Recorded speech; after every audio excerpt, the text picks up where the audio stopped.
おまたや。ねえ、あんま手間もあんま手間でやっただ。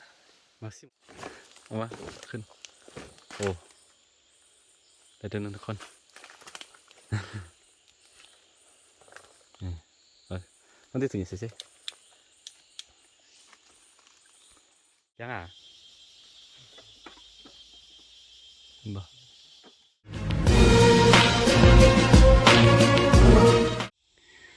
สบายดีทุกคนยินดีต้อนรับเข้าสู่ซองอาคาน้อยเนาะคือมื้อนี้เราเข้ามาป่าไผ่เด้อเข้ามาป่าไผ่เพื่อมาเฝ้านี่ก็รอกกินผลไม้ด้วยสิให้เบิ่งทุกคนพอดี มันใกล้ๆมืดเราไม่เห็นไม่เห็นป่ะมันสิมากินมากแล้วเนาะ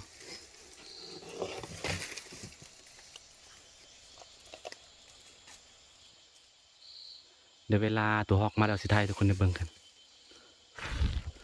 ตัวยุ่งหลายพอด้วยเนาะ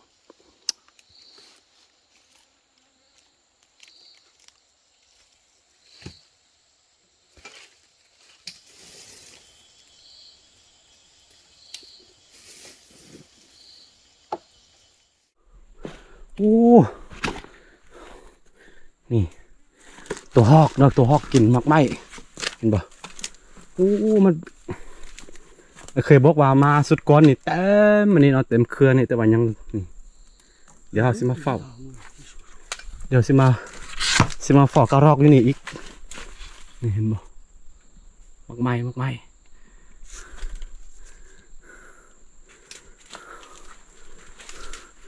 คือช่วงนี้ที่มีหมูป่าออกมาเป็นฝูงย้อนวันนี้มันมาหากินนกไม้พวกนี้แหละทุกคนเป็นฤดูนกไม้ออกนะเพื่อมาเบิ้งมาหลายอันแล้วยังบ่เห็นสักตัวหมูป่าพันเป็นฝูงนะแต่ว่าบัวมันสิถึกบ่เดี๋ยวลุ่นอีก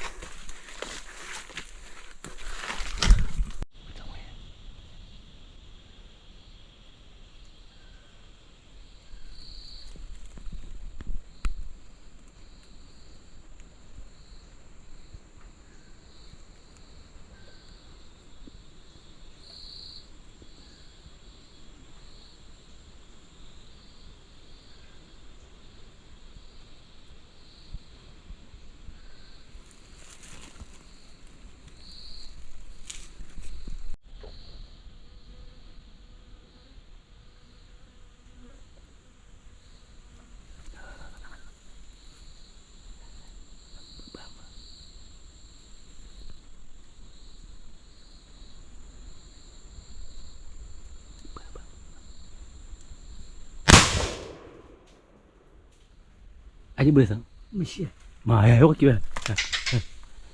อาจจะเคยโอ้ยยังไงเฮ้ยเห็นบ่ทับตัวอยู่ยังไง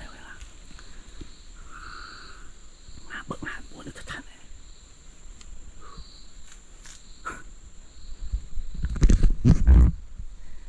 ยิง2 บาทบุตร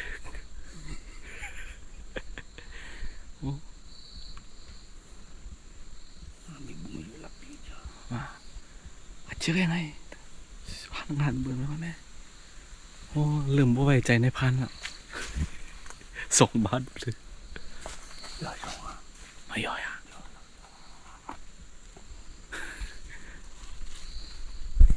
มันสิลงมากินมักไหม้นะทุกคนผลไม้ป่าคือเอากล้องโกโปรถ่ายตอนนี้มันคือค่อนข้างไกล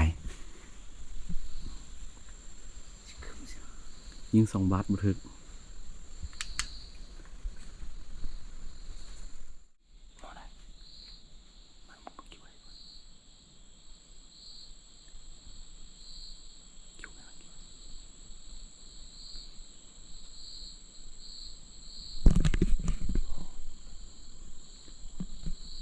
ก็ลอกมาลายก็ลอกมากินมั้งไหมแต่เวลาเห็นน้ำมันสิกลับไป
โอเคทุกคนตอนนี้มันมืดแล้วเนาะเราสิกลับบ้านกันเราก็ได้ตัวเดียวพอได้กินนะอันนี้แหละทุกคนวิถีชีวิตบางที่เราก็ได้แบบว่าซีอาศัยได้ตลาดบ่ได้เนาะต้องได้พึ่งพาธรรมชาติแบบนี้นะแต่การหาอยู่หากินแบบนี้ก็ปฏิเสธบ่ได้เลยกันอยู่เขตนอกเนาะต้องได้หากันว่าหาก็บ่ได้กินเด้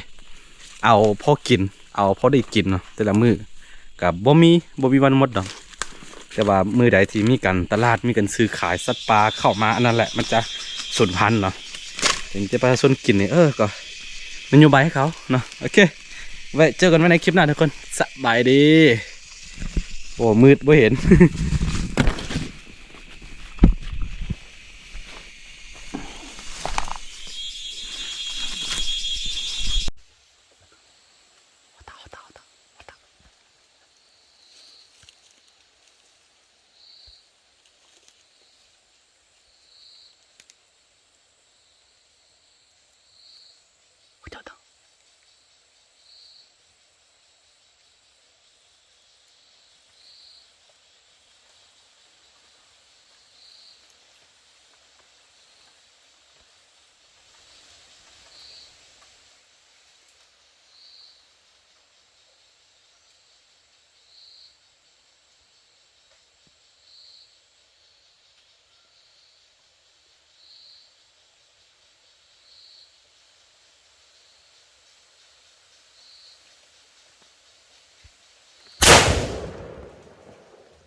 โอ้มาแต่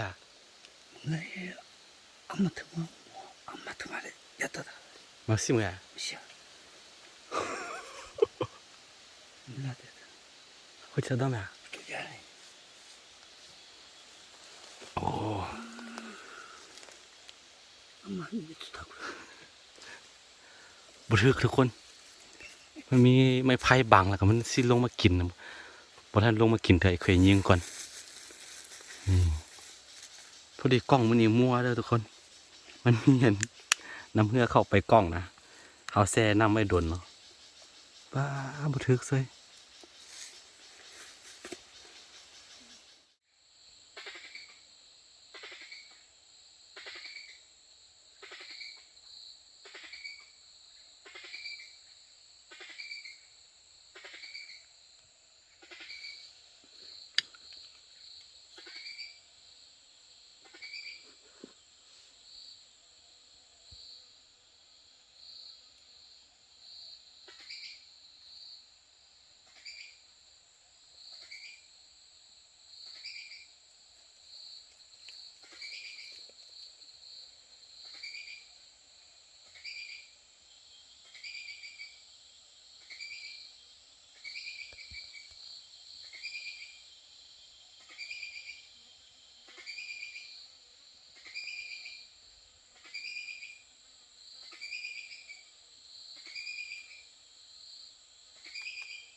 ทุกคนในเวลาแล้ว คือในพานเหมือนยิงไป3 บาทตกบาทเดียวทุกคนเหลือนั้นมันหนีมันมีอันไม่ไพ่บางหลายเพราะมันทึกนี่มันสิมากินมากนี่นะเห็นปะโอ้ฮะยังอ่ะเห็นปะมันมากินมากนี่นะไล่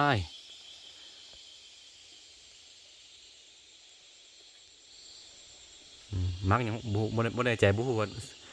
เขาเอิ้นซื้ออย่างก็มันสิมากินมากนี่พี่น้องเลย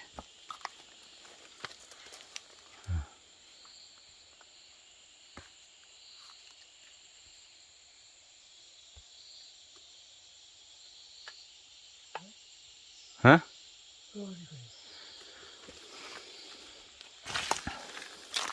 ตอนนี้กำลังสอกหากระรอกรู้ว่ามันไปตกทางใดตัวมันบ่ตายอันนี้บ่อืม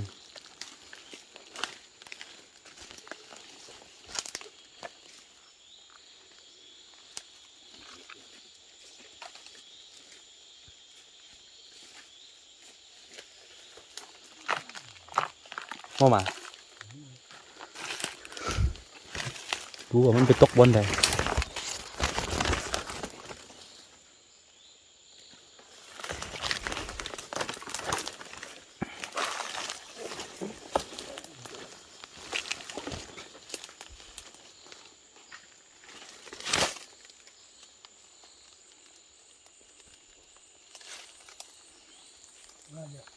มาฮะ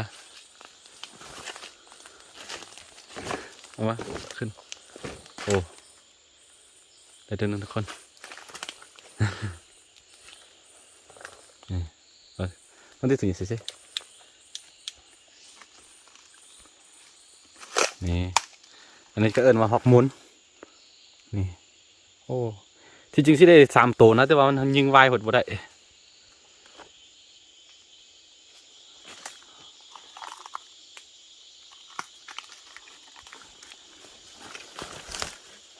ได้ตัวหนึ่งเขาเป็นอย่างเขาจึงบ่ยิงเองนะเพราะว่าช่วงนี้เสาคูเพิ่นตั้งท้องแล้วเขาบ่ยิงนะมีลูกเลยมาถือเนาะเดี๋ยวตัวหนึ่งแล้วพี่น้องเอาไปเฮ็ดลาบกิน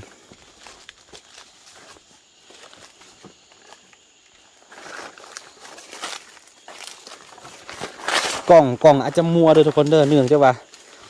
ฝนตกแล้วก็เปียกหมดแล้วไปว่าปลาไปประมาณ2 อาทิตย์แล้วก็เขาบ่ได้เบิ่งเนาะแล้วน้ำเหือมันซึมเข้าไปนะโอ้ยังบ่ออกหมดเถอะ